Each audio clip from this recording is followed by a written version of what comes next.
안녕하십니까, 윤석병 변호사입니다.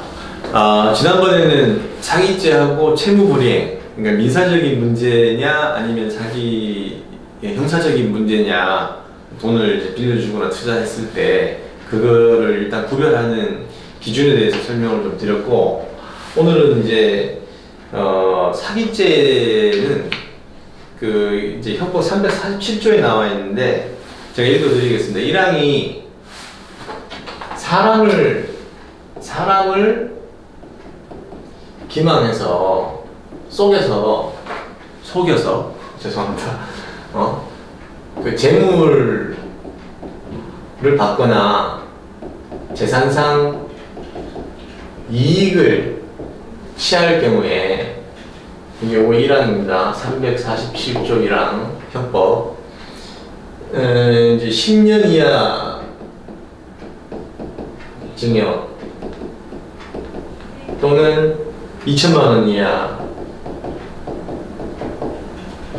벌금에 처한다, 이렇게 되어 있습니다. 2항은 뭐냐 하면 사람을 속여서 제3자에게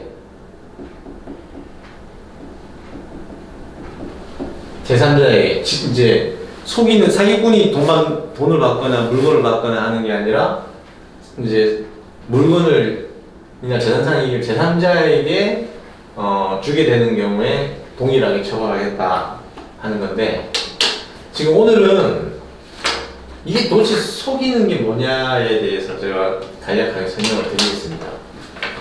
속이는 거는 뭐 많죠. 뭐 우리도 하루에도 수십 번은 아니어도 우리도 거짓말하지 않습니까? 언제 한번 술 한잔 해야지, 언제 한번 밥 한번 해야지, 언제 근데 그게 잘 이루어지지 않지 않습니까? 근데 그런 것들을 다 그 속이는 행위라고 볼 수는 없고,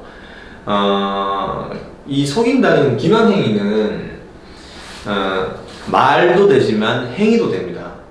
그리고 진짜 사실을 알았더라면 그 어떠한 계약이나 돈을 빌려주는 행위를 하지 않았을 것이라는 관계가 인정되는 경우에 기망행위가 됩니다.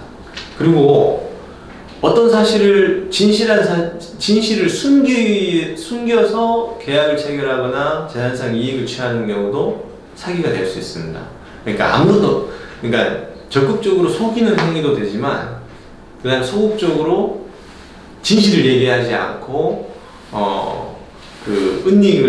그 사실을 숨겨서 재물을 받거나 이익을 취한 경우에 또 기망행위가 될 수 있습니다. 어려운 말로 부작이라고 하는데요, 어떤 행동을 하지 않고 하는 겁니다. 근데 이 기망이 그러면 속이면 다 되느냐, 그게 중요한 게 아니고, 기망행위는 일단 적극적인 자기, 어떤 언행이 있는 것도 되지만 부작위도 된다고 제가 말씀드렸고, 요거는 그 다음에 기망의 내용이 중요한 거여야 합니다. 그러니까 계약 법률행위 내용의 중요 부분에 대한 그 착각을 불러일으키는 것이어야 되거든요. 그래서 토지를 매매하는데, 자, A하고 B가 있다면 이제 요게 매수인이고 요게 매도인입니다. 자, 이렇게 토지를 매매하는데, B는 그 토지 위에다가 건축을 하고 싶어 하는 사람이에요. 땅을 사서. 그 사실을 A가 알고 있습니다, 계약을 할 때. 근데 그걸 사실은 농지여가지고, 절대 농지여서 거기에다가 건축물을 올릴 수가 없는 거죠. 그런 거를 알고서 그 사실을 숨겨가지고 B하고 매매 계약을 체결했다면 이건 중요한 내용에 해당하거든요.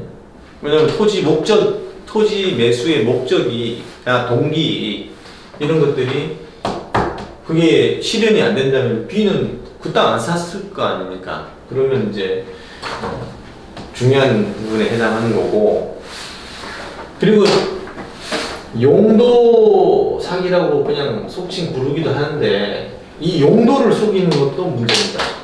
예를 들면 돈을 빌릴 때 B가 돈을 A한테 돈을 빌릴 때 진정한 용도를 A가 알았더라면 안 빌려줬을 경우, 예를 들어 B가 뭐 도박을 한다든지 뭐 도박 자금을 쓴다든지 했다면 그런 사실을 A가 알았다라면 돈을 안 빌려줬겠죠. 근데 사업 자금으로 쓴다는 등 뭐 이렇게 해서 용도를 속이는 겁니다.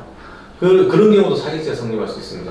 예를 들어 판례는 보면은 국민주택 건설 자금을 이제 대출 받고 그러면 국민주택 건설 자금으로 대출을 받았으니까 주택 건설에 돈을 써야 되잖아요. 근데 그거를 일부는 다른 용도에 쓰고 일부는 주택 건설에 사용했다. 그러면 대출은행에서 돈을 국민주택 건설에 쓰지 않을 거라는 걸 알았다면 대출을 해줬겠습니까? 그렇기 때문에 그런 용도를 속이는 것들이 그 사기죄가 기망행위가 될 수 있습니다. 그리고 뭐 또 예를 들면 제가 많이 처리했던 건데 건설 자재 구입 대금으로 쓰겠다 하면서 돈을 차용해 놓고 뭐 이전 현장에 발생했던 하자보수나 밀린 채무를 갚는다든지 이런 다 용도를 속이는 거거든요. 그런 것들이 이제 기망행위가 되는 겁니다. 그러니까 정리하자면 사람을 속이는 행위가 돼야 되는데 거짓말했다고 해서 다 사기가 되는 것이 아니라 그 속이는 행위는 말이나 적극적인 말이나 행동이 될 수도 있고 아니면 진실을 숨기는 경우도 될 수가 있는데 그 내용은 그 해당 법률 행위 계약의 중요한 부분이어야 한다. 뭐 지엽적인 부분 속였다고 해서 되는 것이 아니다라는 점을 기억하시고, 그리고 이제 많은 사례가 발생하는 것이 용도사기인데 진정한 용도를 알았다면 돈을 투자하거나 돈을 빌려주거나 대출하지 않았을 것이라는 관계가 인정되면 사기죄가 성립할 수 있습니다. 그래서 기망행위는 뭐 이런 형태가 있고 어떤 부분 내용은 또 어떠해야 되는지 이렇게 해서 이해를 하시면 되겠습니다.